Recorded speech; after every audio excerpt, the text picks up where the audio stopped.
Vamos a Nueva York, Asamblea General de Naciones Unidas, expone de manera telemática el presidente de la República, Sebastián Piñera. Estamos en medio de la más grave pandemia de los últimos 100 años, a la que se suma la crisis del cambio climático, una grave crisis social y económica y la erosión de las instituciones democráticas. A esto se agrega un multilateralismo que está bajo tensión y también la necesidad de reformar la arquitectura internacional. Sin embargo, no podemos quedarnos solo en lamentaciones. Muy por el contrario, los tiempos nos exigen un diagnóstico sereno y, por sobre todo, sabiduría, voluntad y coraje para adoptar las acciones eficaces y urgentes que se necesitan. Señor presidente, a pesar de las reiteradas advertencias de la comunidad científica de que las pandemias eran amenazas latentes, la comunidad internacional y los estados optaron por desoírlas.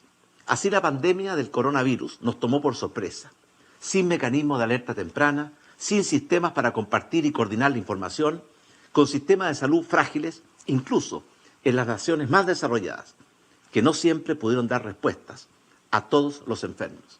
Y lo más grave, sin vacunas, sin medicamentos para combatir el COVID-19. El personal médico de Chile y de todo el mundo salió, sin dudarlo, a trabajar sin descanso para enfrentar esta emergencia, poniendo muchas veces sus propias vidas en riesgo para proteger las nuestras. Hoy quiero rendirles un sentido homenaje por su abnegado y comprometido trabajo, por su profesionalismo, perseverancia y resiliencia. La pandemia nos mostró que cuando se desatan las fuerzas de la innovación, la tecnología y la creatividad, podemos alcanzar logros insospechados. En un lapso de tan solo 10 meses, pasamos de enfrentarnos a un virus del cual no teníamos información a contar con una batería de vacunas seguras y eficaces para combatirlo. Se trata de un logro sin precedentes en la historia de la humanidad. Recordemos que la vacuna contra la fiebre tifoidea tardó más de 130 años en ser aprobada. La vacuna contra la tuberculosis y el dengue llegaron 45 y 110 años después de que apareciera la enfermedad. Sin duda, hemos vivido un gran triunfo de la ciencia. Sin embargo, este triunfo contrasta con un fracaso de la política, pues aún hoy, mientras algunos países cuentan con dosis para vacunar varias veces a su población, hay países que no cuentan con las vacunas ni equipamientos para dar una protección mínima a su población. Triunfó la ciencia, es verdad, pero también es verdad que fracasó la política. En la ciencia prevaleció la cooperación, en la política el individualismo. En la ciencia reinó la información compartida, en la política la reserva. En la ciencia predominó el trabajo en equipo, en la política los esfuerzos aislados. Y de este fracaso debemos sacar lecciones. La primera es la humildad, ya que el mundo se vio súbitamente de rodillas ante un enemigo microscópico. La segunda es la solidaridad para acompañar y apoyar a los más vulnerables. La tercera es la colaboración, indispensable para resolver los problemas globales. Y la cuarta es la voluntad para escuchar la voz de la ciencia y la opinión experta. En Chile, aplicando estos principios, construimos una red de protección sanitaria que nos permitió muy temprano integrar el sistema público y privado de salud, triplicar el número de camas UCI disponibles y atender a los enfermos según sus necesidades, independiente de su previsión social o su situación socioeconómica. También ampliamos tempranamente nuestra red de diagnóstico, alcanzando hoy a 180 laboratorios en red, con una capacidad de procesar cerca de 90.000 test PCR diarios y más de 21 millones acumulados. Un pilar esencial de nuestra estrategia fue la identificación temprana de los laboratorios internacionales más promisorios que se encontraban buscando, desarrollando las vacunas necesarias. Basándonos en criterios científicos y sin consideraciones políticas, unida a nuestra firme decisión de lograr acuerdos y contratos tempranos, pudimos asegurar las vacunas necesarias para proteger la vida y la salud de toda nuestra población. Hoy Chile tiene casi el 90% de su población objetiva con vacunación completa. Y ya iniciamos la vacunación de los niños y las dosis de refuerzo para la población vulnerable. También colaboramos durante los momentos más críticos de la pandemia, cuando los insumos escaseaban, donando medicamentos y parte de nuestro stock de vacuna para facilitar la inoculación del personal médico de otros países de América Latina. En el mismo espíritu y en conjunto con la Organización Mundial de la Salud y más de 50 países, estamos impulsando un tratado sobre preparación y respuesta para futuras pandemias. Nadie puede asegurar que estas pandemias no se repetirán, pero sí tenemos que asegurar hoy que cuando ello ocurra estaremos mejor preparados. Señor presidente, la pandemia también ha generado una crisis social y económica sin precedentes, que ha causado en el mundo entero una gran pérdida de ingresos, una gran pérdida de empleos, que ha afectado fuertemente a las familias, la bancarrota de múltiples emprendimientos, especialmente los más pequeños y medianos, un aumento de la pobreza y también de las carencias de las clases medias. La crisis también ha producido un aumento explosivo en los déficits fiscales y en el endeudamiento público y privado, que amenazan la estabilidad macroeconómica. Estos males han golpeado con mayor fuerza a los países y a los sectores más vulnerables, y en especial han golpeado a las mujeres, incrementando las brechas de género. Algunas de las causas de esta situación ya se encontraban presentes antes de la pandemia. Por ejemplo, una guerra comercial entre las principales potencias, un incipiente auge del proteccionismo, un debilitamiento del libre comercio basado en reglas. Es con este diagnóstico claro que resulta indispensable que las decisiones de políticas públicas se basen en políticas macroeconómicas, fiscales y monetarias serias y responsables. Y debemos seguir avanzando en liberalizar el comercio a nivel mundial, en incorporar las nuevas tecnologías de la revolución digital, las que sin duda van a hacer la diferencia entre quienes se puedan subir al tren del progreso y quienes simplemente lo vean pasar desde la estación. La pandemia y la revolución digital se han retroalimentado. Sin duda, los avances de la tecnología digital nos han permitido enfrentar mejor esta pandemia. Por ejemplo, en Chile, sería difícil imaginar cómo habríamos enfrentado esta pandemia sin los avances recientes como el hospital digital, la comisaría virtual o Chile Atiende. Por otra parte, la pandemia ha acelerado la instalación de la sociedad digital, que ha cambiado drásticamente nuestra forma de trabajar, educarnos, informarnos e interactuar en sociedad. Estos cambios han llegado para quedarse. Chile está haciendo sus mejores esfuerzos para subirse a este tren de progreso. Por eso contamos con tratados de libre comercio con países que representan más del 90% del PIB mundial. Esta importante red de integración, sumado a años de responsabilidad fiscal y monetaria, nos han permitido entregar uno de los paquetes de ayuda social más importantes del mundo durante esta pandemia. Este paquete alcanza al 20% de nuestro Producto Interno Bruto. La red de protección social que juntos hemos construido ha canalizado más de 35.000 millones de dólares en transferencias directas que han significado ayuda y alivio para las pymes y para cerca de 16 millones de los casi 20 millones de ciudadanos chilenos. Estas medidas nos han permitido recuperar la actividad económica y los niveles de inversión previos a la pandemia. Después de una caída de 5,8% del PIB el año pasado, este año nuestra economía crecerá en torno al 10%. También hemos logrado recuperar 1,9 millones de empleos, que equivalen al 80% del total de los empleos perdidos. Señor presidente, la pandemia del coronavirus nos ha obligado a restringir nuestras libertades y a decretar cuarentenas, pero el cambio climático no ha estado en cuarentena. Su avance continúa implacable y es más rápido y tiene efectos más graves de lo que habíamos esperado. Y lo más serio, algunas de sus consecuencias ya son irreversibles. En verdad, ya no se trata de un cambio climático. Estamos enfrentando una crisis climática. La ciencia, a través del informe del panel de expertos de Naciones Unidas, ha hablado en forma fuerte y clara. La ciudadanía nos exige como un imperativo moral cambiar el curso de la historia. Y la tecnología nos entrega las herramientas para evitar un apocalipsis ambiental. El momento de los diagnósticos ya pasó. Hoy es el momento de la acción, con firme voluntad y con un claro sentido de urgencia. Tenemos una responsabilidad histórica, tanto con nosotros mismos como con las generaciones que están por venir. Somos la última generación que puede evitar que la actual crisis climática se transforme en un verdadero apocalipsis ambiental. Chile es un país pequeño, que contribuye con menos del 0,25% del total de las emisiones de gases de efecto invernadero. Pero estamos resueltos a asumir nuestras responsabilidades y a hacer nuestro aporte en esta guerra contra la crisis climática. Para lograrlo, hemos acelerado el proceso de descarbonización de nuestra matriz energética. El año 2025 habremos cerrado 2/3 de nuestras centrales a carbón y al año 2040 esperamos tener cerradas el 100%. Adicionalmente, estamos trabajando para que el año 2030 el 70% de nuestra matriz energética esté basada en energías limpias y renovables, cifra que aumentará hasta llegar a prácticamente un 100% el año 2050. Como prueba de esta voluntad y compromiso, me enorgullece compartir con ustedes que este año 2021 habremos inaugurado en Chile más capacidad en energía del sol y del viento de la que habíamos construido en toda nuestra historia. Pero no basta con reducir nuestra huella de carbono.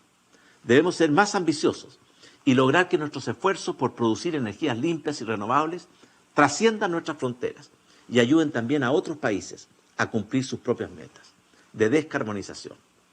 Para esto estamos desarrollando el hidrógeno verde, una energía limpia y renovable, en cuyo proceso de producción se aprovechan las bondades de nuestra geografía, la alta y constante radiación solar de nuestros desiertos y los fuertes y permanentes vientos de la Patagonia. Así, la naturaleza nos entrega la potencialidad de producir más de 70 veces la energía que hoy necesitamos, evitando así la liberación de millones y millones de toneladas de CO2 al año.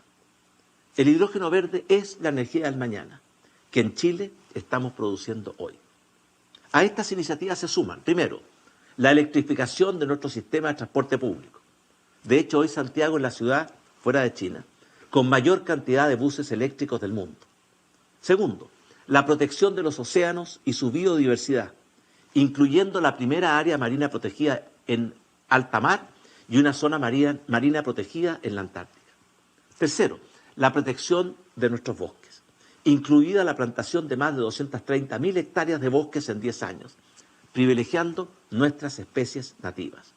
Y cuarto, la economía circular, la que incluye la prohibición del uso de bolsas y otros elementos plásticos. Y por sobre todo, el cambio desde una cultura de lo desechable hacia una cultura de lo reciclable. Cada generación tiene su propio desafío. Evitar que la crisis climática se transforme en un apocalipsis ambiental es la misión de nuestra generación. Se trata de una cuestión de vida o muerte, porque la sobrevivencia de la especie humana en el planeta Tierra está hoy en riesgo. No podemos olvidar que 99 de cada 100 especies que alguna vez existieron, hoy ya no existen. Y no queremos agregar a la especie humana a esa triste lista. La historia, nuestros hijos, nuestros nietos y los que vendrán nos juzgarán no por nuestras buenas intenciones, sino que por nuestras acciones y resultados frente a este desafío. Señor presidente, en los últimos años las democracias han experimentado un proceso de progresivo deterioro. Todos los índices internacionales reflejan esta lamentable situación. El diagnóstico es único, pero las razones que lo explican son múltiples. En América Latina, además de razones endémicas, como el bajo crecimiento, la persistencia de la desigualdad y de la corrupción, la ineficiencia del Estado, la pobreza extendida, se suma la pandemia del coronavirus y otras enfermedades, igual de tóxicas y letales para las sociedades democráticas y amantes de la libertad, como el virus del populismo, el cáncer de la polarización y la peste de la fragmentación política. El virus del populismo opera prometiendo soluciones superficiales y fantasiosas que sabe que no puede cumplir. Y a cambio de efímeras satisfacciones en el corto plazo, termina siempre por sacrificar el futuro y debilitar el progreso. Y también por debilitar las instituciones democráticas y el imperio del Estado de Derecho. La polarización, que no deja espacio para los acuerdos y los compromisos.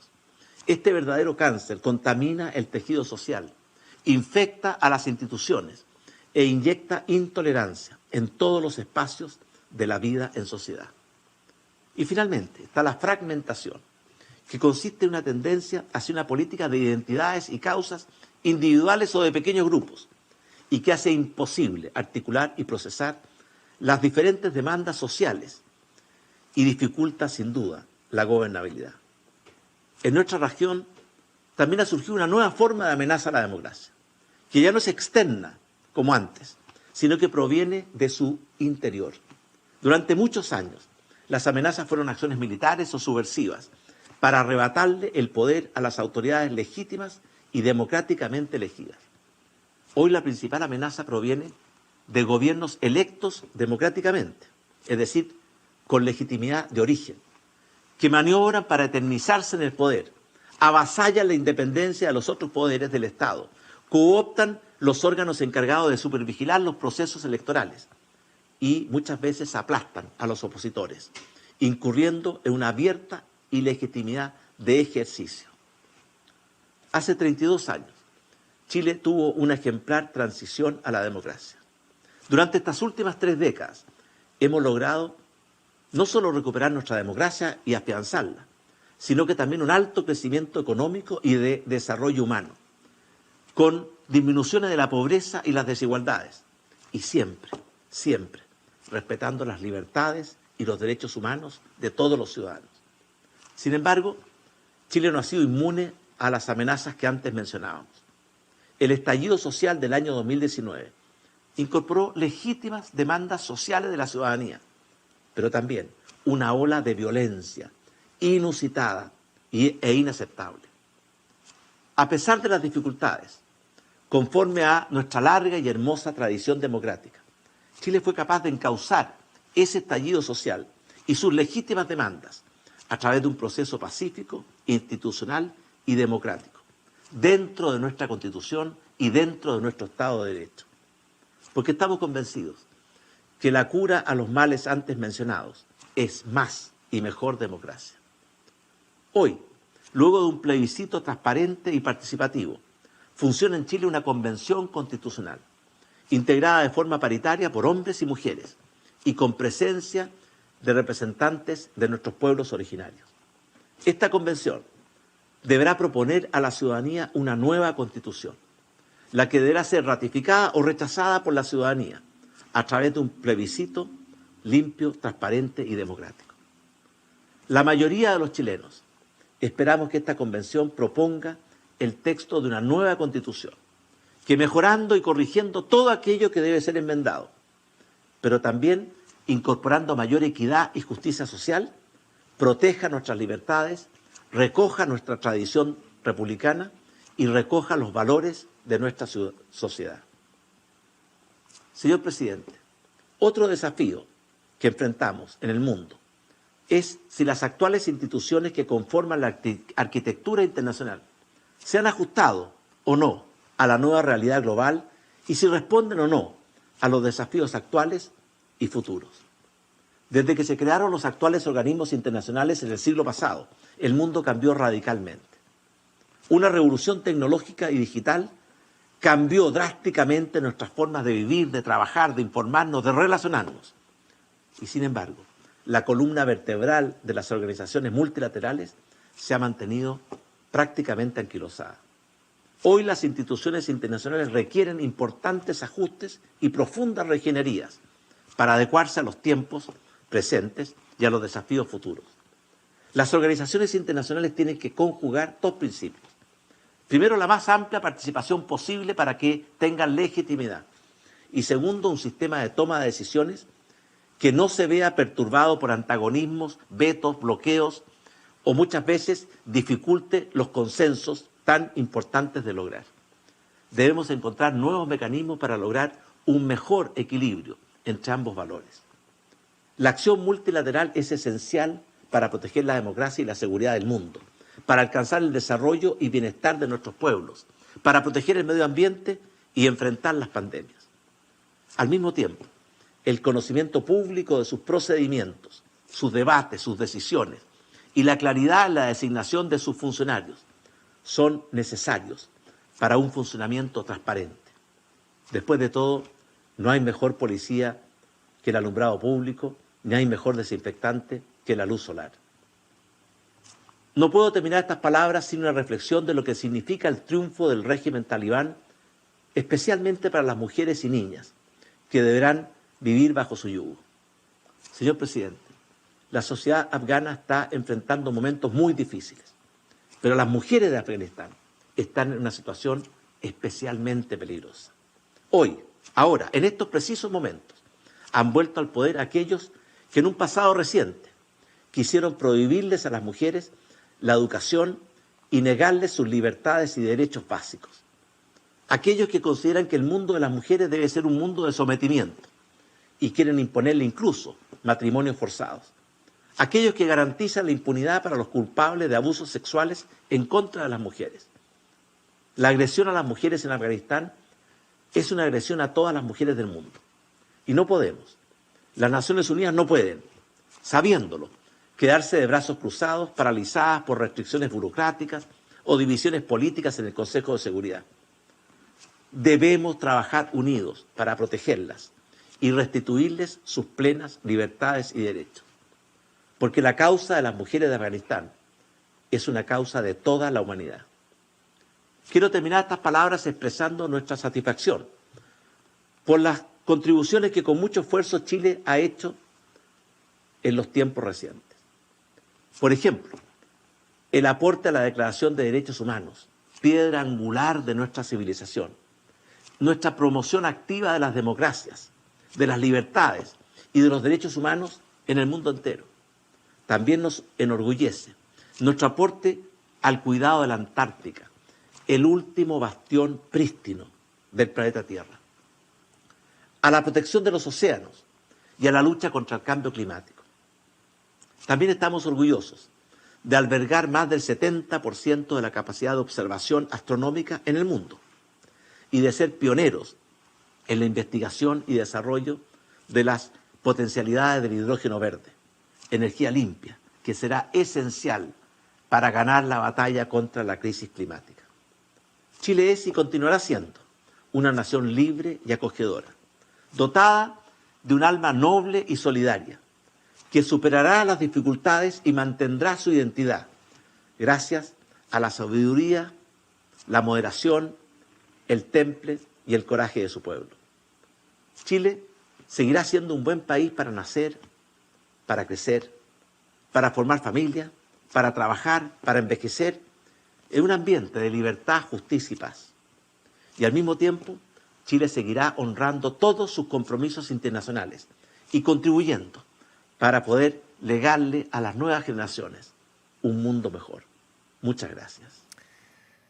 Fueron casi 23 minutos de intervención del presidente Piñera.